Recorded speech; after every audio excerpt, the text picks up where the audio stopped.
Today's lesson will tell you how to find the area of a trapezium.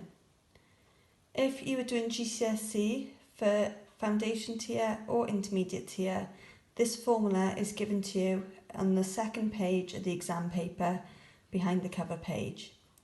So the formula is half of A add B and then multiplying your answer by H.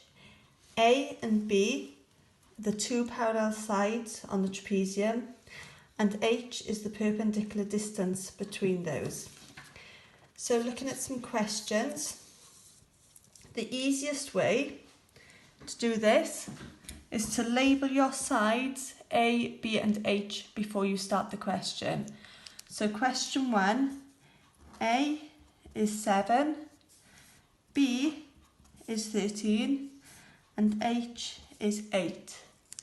Then using the formula, which is the area is half of A add B multiplied by H, I'm going to put the numbers in place. So my value for A is 7, B is 13, and then H is 8. To work this out, I have to use BODMAS. I do 7 add 13 first because it's in the bracket. That gives me a value of 20. Half of 20 is 10.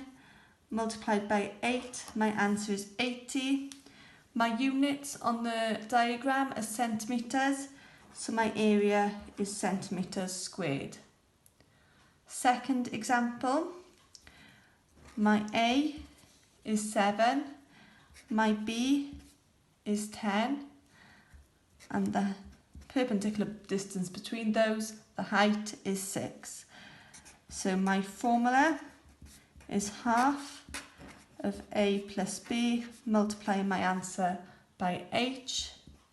So I have a value of A of 7, B is 10, and then I'm going to multiply my answer by 6. Now when I work these out, 7 add 10 is 17, and if I halve 17 I have 8.5, and to multiply 6 by 8.5 some of you may find tricky. So the easier way to do this is to halve 6 to give me 3, and then work out 17 times by 3, which gives me 51. My units are in millimetres, so my answer is millimetres squared.